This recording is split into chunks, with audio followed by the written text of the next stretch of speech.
Viral. Perebutan jersey Marcelino Ferdinand dari supporter cilik, sang pemain berusaha mencari bocah tersebut.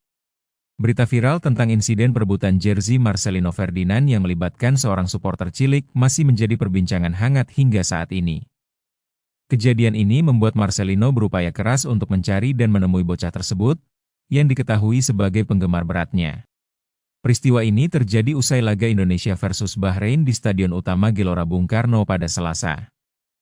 Dalam video yang beredar di media sosial, terlihat bocah itu membawa kardus bertuliskan Marcelino Ferdinand jersey lengkap dengan gambar pemain idolanya Marcelino. Menyadari hal tersebut, Marcelino pun melemparkan jersey ke arah bocah tersebut.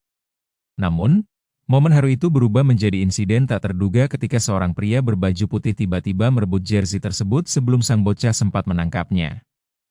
Pria itu kemudian pergi begitu saja tanpa memedulikan bocah yang tampak kebingungan dan kecewa.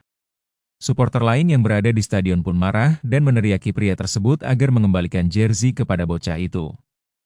Sayangnya, pria itu tetap melenggang pergi tanpa rasa bersalah, meninggalkan kekecewaan bagi banyak orang yang menyaksikan insiden tersebut secara langsung.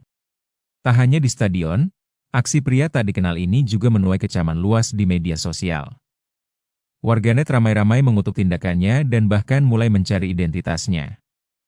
Banyak netizen berusaha melacak akun media sosial pria tersebut, berharap ia menyadari kesalahannya dan bersedia mengembalikan jersey yang seharusnya menjadi milik sang bocah. Menanggapi insiden ini, Marcelino Ferdinand kini tengah berupaya mencari bocah suporter tersebut. Bersama salah satu produsen air minum dalam kemasan, gelandang timnas Indonesia itu berharap bisa memberikan langsung jersey yang seharusnya menjadi hak bocah tersebut. Apakah mustahil bagi timnas Indonesia lolos ke Piala Dunia 2026? Apakah timnas Indonesia masih memiliki peluang untuk lolos langsung ke Piala Dunia 2026 melalui jalur dua besar klasemen Grup C putaran ketiga kualifikasi zona Asia? Beberapa analisis mencoba menjawab pertanyaan ini berdasarkan situasi terkini. Hingga matchday ke-8, timnas Indonesia berada di peringkat keempat dengan 9 poin, unggul 3 angka dari Bahrain dan Cina yang menempati posisi kelima dan keenam. Di sisi lain, Garuda hanya tertinggal 1 poin dari Arab Saudi yang berada di posisi ketiga. Grup C sendiri saat ini dikuasai oleh Jepang, yang memuncaki klasemen dengan 20 poin, diikuti oleh Australia di peringkat kedua dengan 13 poin. Berdasarkan regulasi, hanya juara dan runner-up grup yang otomatis melaju ke Piala Dunia 2026. Sementara itu, tim peringkat ketiga dan keempat masih memiliki peluang dengan berjuang di babak keempat kualifikasi zona Asia.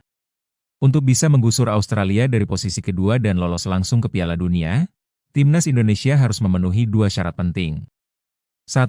Menang di 2 laga terakhir Grup C, yaitu melawan Cina dan Jepang. 2. Mengharapkan Australia hanya meraih 1 poin dari 2 laga tersisa, yakni melawan Jepang dan Arab Saudi.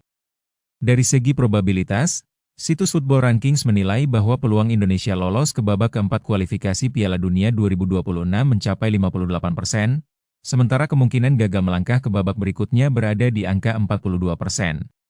Namun, peluang timnas Indonesia untuk finish di posisi 2 besar dan lolos langsung ke Piala Dunia 2026 hanya sebesar 0,1%, menurut prediksi Football Rankings yang dipublikasikan di platform X.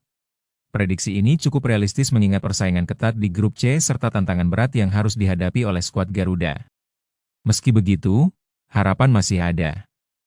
Dengan performa terbaik dan sedikit keberuntungan, timnas Indonesia tetap bisa memperjuangkan peluang mereka untuk melangkah lebih jauh.